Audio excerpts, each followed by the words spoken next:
கௌதம் சீரில் இப்போ ஒரு அட்டகாசமான எபிசோட் வந்திருக்கு. ஸ்கிப் நான் ஃபுல்லோடையும் கேளுங்க. அதுக்கு நான் இந்த வீடியோ பிடிச்சிருந்துச்சுன்னா லைக் பண்ணி பாருங்க. ரொம்ப பிடிச்சிருந்துச்சுன்னா நம்ம சேனலுக்கு வந்து சப்ஸ்கிரைப் பண்ணி கண்டினியூஸாக ஆதரவு வந்து தாங்க. நம்ம கௌதம் வந்து அதிரடியாக வந்து யோசிச்சுட்டே இருக்காங்க. இந்த வீட்டில் ஒவ்வொரு பிரச்சனை ஒவ்வொரு தினசாக வந்துகிட்டு இருக்கு. என்ன பண்ண போகிறேன்னு தெரில. ஆனால் எல்லா பிரச்சனைக்கும் மூல காரணமே என்னால் தான் வந்துகிட்டு இருக்கு. அஜயை மட்டும் நான் அன்றைக்கி என் ஃப்ரெண்டை வந்து காப்பாற்றணுங்கிறது விஷயம்லாம் முக்கியம்தான். என் ஃப்ரெண்டு வந்து எனக்கு முக்கியம் தானே. நான் எதுவும் தப்பு பண்ணிட்டேன்னா நீ என்ன தப்பு பண்ண? நீ நல்லது தான் செஞ்ச. நல்லது செஞ்சால் கெட்டது துரத்தும்னா இந்த உலகத்தில் யாருமே வந்து நிம்மதியாக இருக்க முடியாது. எதுவாக இருந்தாலும் பார்த்துக்கலாம். நீ ரொம்ப வந்து ஓவர் இமேஜினேஷன் பண்ணாத. இப்போதைக்கு தூங்குன்னு சொல்லி இந்திரா வந்து மடியில் வந்து தூங்கிட்டு இருக்காங்க கௌதம் மடியில். அடுத்த நாள் காலையில் பொழுது வந்து விடியுது. காவியா வந்து ரொம்ப டயர்டாக இருக்கு.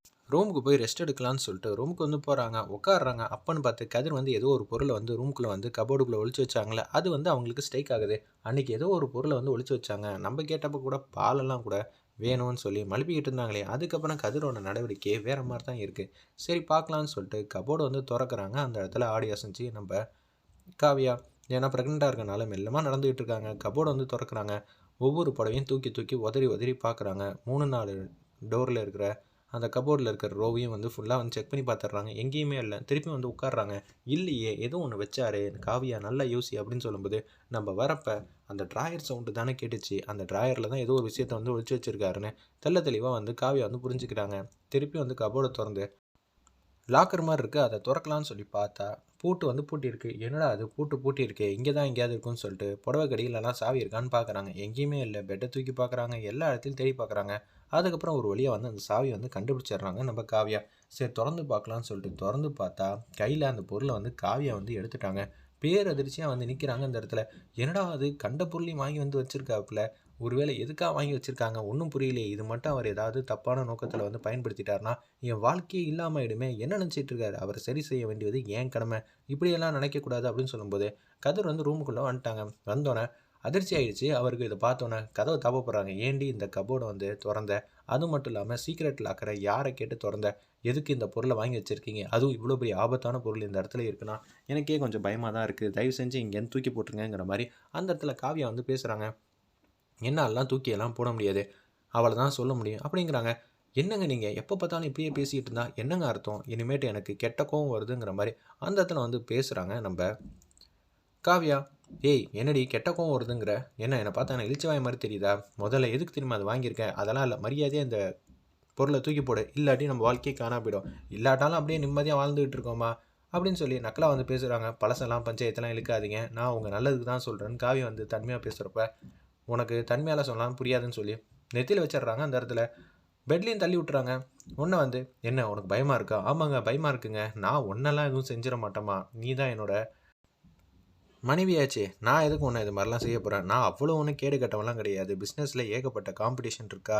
எதிரிங்க எதுவும் பண்ணிட்டாங்கன்னா என்ன பண்ணுறது? தற்காலிகமாக உரிமையோட தான் இந்த பொருளை வந்து வாங்கியிருக்கேன். சரியா? லைசன்ஸ் இருக்குமா அப்படின்னு சொல்கிறாங்க. என்னங்க நீங்கள் லைசன்ஸ் இருக்குன்னா அத்தைக்கிட்டே சொல்ல வேண்டியது தானே. எதுக்கு இது மாதிரி மறைவாக வந்து வச்சுருக்கீங்க? அன்னைக்கு இந்த பொருளை உள்ளே வைக்கும்போது தான் நீங்கள் பட்டமாயிட்டீங்க. அவ்வளோதான். நீங்கள் ஏதாவது உண்மையை சொல்லி தான் ஆகணும். இல்லாட்டி நான் ஜெயா அத்தைக்கிட்ட சொல்லிவிடுவேங்கிற மாதிரி மிரட்டுறாங்க நம்ம காவியா. உங்கள் வாழ்க்கை நல்லா இருக்கணும் தான் நான் இது மாதிரி சொல்கிறேன். உங்களுக்கு கோவம் வந்தாலும் சரி, கோவம் இல்லைனாலும் சரி, நான் இனிமேட்டு உங்களை விட்டுலாம் கொடுக்க முடியாது அப்படின்னு சொல்லிட்டு இருக்காங்க அந்த இடத்துல காவியா. இதை கேட்டோன்னு வந்து கடுப்பாயிட்டாங்க. என்னடி இந்த விஷயம் மட்டும் லீக் ஆச்சுன்னு வச்சுக்கேன், அப்புறம் இந்த பொருளை வச்சு யாரையாவது நம்ம வீட்டில் இருக்கிறவங்களே வந்து ஒருத்தரை மைனஸ் ஆக்கிடுவேன் அப்படின்னு சொன்னோன்னே அவங்க அமைதியாயிட்டாங்க. ராமச்சந்திரன் ஜெயாலேருந்து எல்லாரும் கேஷுவலாக வந்து உட்காந்துட்டு இருக்காங்க அந்த இடத்துல. அப்பன்னு பார்த்து இந்திராவும் கௌதமும் வந்து நிற்கிறாங்க. என்னப்பா காலங்காத்தால எதுவும் என்னை பற்றி ஆரம்பிப்ப, என்ன எந்த பிரச்சனையும் இல்லையா, அம்மாட்ட எதுவும் போட்டுக்கொடு அப்படின்னு சொல்கிறாங்க அந்த இடத்துல. இதை கேட்டவன் வந்து பேரதிர்ச்சியாக வந்து நிற்கிறாங்க அந்த இடத்துல. நம்ம கௌதம் காலையிலேயே ஆரம்பிச்சிட்டியா? டே அவன் தான் எப்போதும் வந்து உன்னை பார்த்தா ஆகாதுங்கிறான்ல, ஏதாவது ஒன்று பிரச்சனை தான் இழுத்துட்டு இருப்பான், உனக்கு தெரியாதா? அப்படியே அமைதியாயிடுறா அப்படின்னு சொல்கிறாங்க அந்த இடத்துல நம்ம ராமச்சந்திரன் ஐயா. ஒரு பக்கம் வந்து உச்சக்கட்ட கோவத்தில் வந்து என்ன செய்கிறோம் ஏது செய்கிறோன்னே தெரியாமல் வந்து தடுமாற்றத்தோடு இருக்காங்க நம்ம ஜெயாம்மா. டேய் சும்மானு இருக்க மாட்டீங்களாடா? நானே வந்து நம்ம ரூபத்தில் எந்த பிரச்சனையும் வந்துக்கிட்டு இருக்கு. காவியா வந்து இந்த வீட்டில் இருக்கிறதுனால நம்ம எல்லாரும் இங்கே இருக்கோம். ஆனால் காவியாவுக்கு எந்த ஆபத்தும் வரக்கூடாதுன்னு தான் நினச்சி நான் இங்கே இருக்கேன். நம்ம குடும்பத்தை யாரோ ஒருத்தர் டார்கெட் பண்ணுறாங்க. நம்ம கிரேப்ரேஷன் பண்ணால் எப்படி வந்து அஜய்க்கு வந்து தெரிஞ்சிச்சு? அதுவும் உனக்கு புரியலை. போலீஸ் வந்து அஜய் வந்து இவ்வளோ நேரம் கைது பண்ணியும் எந்த இன்ஃபர்மேஷனும் அவன்கிட்ட வாங்க முடியலனா அவனுக்கு பின்னாடி ஸ்ட்ராங்கான ஒருத்தர் வந்து நிற்கிறாங்க. அந்த நபர் யாருன்னு நமக்கு தெரிஞ்சே ஆகணும். இதெல்லாம் பிரச்சனை வரும்னு தெரிஞ்சுதான் நான் வந்து என்னோடய இன்ஃப்ளூயன்ஸை டேரெக்டாக வந்து பயன்படுத்தலாம் முடிவு பண்ணிட்டேன். என்ன சொல்கிறீங்க? உண்மையவா அப்படின்னு கேட்குறாங்க அந்த இடத்துல நம்ம ஜெயா. ஆமாம்மா, நான் களத்துல இறங்கிட்டேன்ல. எனக்கு தெரிஞ்ச ஹையர் அஃபிஷியல்லாம் ஏகப்பட்ட பேர் கமிஷனர், டிஎஸ்பின்னு ஏகப்பட்ட பேர் இருக்காங்களே. எல்லாரும் இப்போ இன்னும் கொஞ்சம் நேரத்துல சட்டு சட்டுன்னு வர ஆரம்பிச்சுருவாங்கன்னோனே, ராகினி வந்து பட்டமாயிட்டாங்க. ஐய்யய்யோ! கமிஷனர், டிஎஸ்பிலாம் வந்துட்டா, நிச்சயம் இந்த பிரச்சனைய வந்து ஜேபி தான் குற்றவாளிங்கிற மாரி கண்டுபிடிச்சுட்டா, ஜேபியோட கூட்டணி நான் தான் வந்து வச்சிருக்கேன்னு தெரிஞ்சா, நம்மள வந்து அடிச்சு துரத்தி விட்டுருவாங்களே. இப்ப நம்ம என்ன பண்ண போறோம்னு தெரியாம தடுமாற்றத்தோட இருக்காங்க நம்ம ராகினி. ஜேபி வந்து பிடிக்கலான்னு சொல்லிட்டு தான் அவங்க வந்து வராங்க கமிஷனரு. அந்த இடத்துல, "வாங்க கமிஷனர், ஏதாவது வந்து உதவி பண்ணுங்க. என் பிரச்சனை தான் என்ன ஏதுன்னு உங்களுக்கு தெரியும்ல டேவிட். சரி வாங்க உள்ள போலான்னு" சொல்லிட்டு அப்படியே வந்து உட்கார வைக்கிறாங்க. கௌரி கிட்ட வந்து பேசுறாங்க நம்ம ராகினி. "இனிமேட்டு என் பக்கத்திலேயே வரக்கூடாது சரியா? நானா கூப்பிட்ற வரைக்கும். நீ வந்து காஃபி, டீ தான் குடுக்கலாம். இப்பலாம் இங்கலாம் வரவே கூடாதுன்னு" சொன்னோனே, எட்டி போய் நிக்கிறாங்க. அந்த இடத்துல நம்ம கௌரி வந்து ராகினி விட்டு, "நான் சில பல இன்ஃபர்மேஷனோட தான் வந்திருக்கேன். இப்ப அஜய் வந்து நிலவரம் என்ன ஆச்சு? எதுவும் ஆதாரம் எதுவும் கொண்டு சொன்னானா? இல்ல மத்தவங்களுக்கு அப்ரூவல் ஆனானா? என்ன பண்றது? அவன அடிச்சு அடிச்சு ஒண்ணுமே வந்து தெரியல. டைரக்ட்டா வந்து லோக்கல் போலீஸ் ஸ்டேஷன் போயிட்டு தான் வந்தேன். அவன் சரியில்ல தான். அவன் யாருக்கோ ஒருத்தவங்களுக்கு விசுவாசியா இருக்கான். அதுக்குன்னு இந்த அளவா? அடிச்சும் கேட்டும் அவன் சொல்ல மாட்டேங்கிறான். இப்போதைக்கு ஒரு க்ளூ மட்டும் கிடைச்சிருக்கு. ஏதோ சிம் கார்டு மட்டும் மாட்டியிருக்கு. அந்த சிம் கார்ட வச்சு தான் நம்ம அடுத்த கட்டத்துக்கு மூவ் பண்ண போறோம்" அப்படின்னு சொல்றாங்க அந்த இடத்துல. "என்னது சிம் கார்டா?" "ஆமா. அஜய் வந்து ஏற்கனவே என்கிட்ட ஊரில் இருக்கும்போதெல்லாம் பிரச்சனை பண்ணிகிட்டு இருந்தான். அந்த கேஸோட ஹிஸ்ட்ரி நான் சொல்கிறேன்னு சொல்லி ஆரம்பிக்கிறாங்க. ஆல்ரெடி வந்து ராமச்சந்திரன் வந்து என்னோடய ஃப்ரெண்டு தான். அவங்க வந்து சொன்னாங்க, அஜய் மூலியமா வந்து என் மருமகளுக்கு ஒரு பிரச்சனை இருக்குது, அது என்ன ஏதுன்னு பார்த்துட்டு அந்த ஸ்டேஷன் போயிட்டு ஃபுல் டீட்டெயிலும் கலெக்ட் பண்ணிட்டு தான் வந்திருக்கேன். உங்கள் மேலே எதுவும் தப்பு இருக்கிற மாதிரி தெரில, ஆனால் எனக்கு உங்கள் மேலே வந்து சந்தேகம் வந்திருக்கு. என்ன சொல்கிறீங்கன்னு ஜெயா வந்து கேட்குறாங்க அந்த இடத்துல. ஏன்னா உங்கள் மருமக தான் இந்திரா.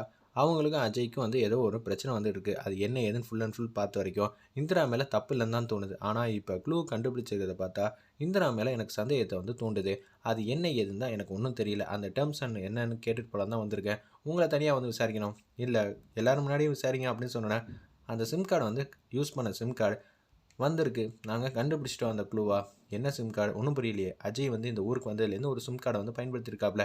அது யாரோட ஐடி ப்ரூஃப்ல வாங்கியிருக்காங்கன்னு பார்த்தீங்கன்னா, இந்திராவோட ஐடி ப்ரூஃப்ல தான் வாங்கியிருக்காங்கன்னோனே, எல்லாரும் மூக்கு மேல விரல வைக்கிற மாரி காட்டுறாங்க. அது மாரி காட்டி இந்த எபிசோட் வந்து அதிரடி மாசா முடிச்சிருந்தாங்க. வெயிட் பண்ணி பார்ப்போம்.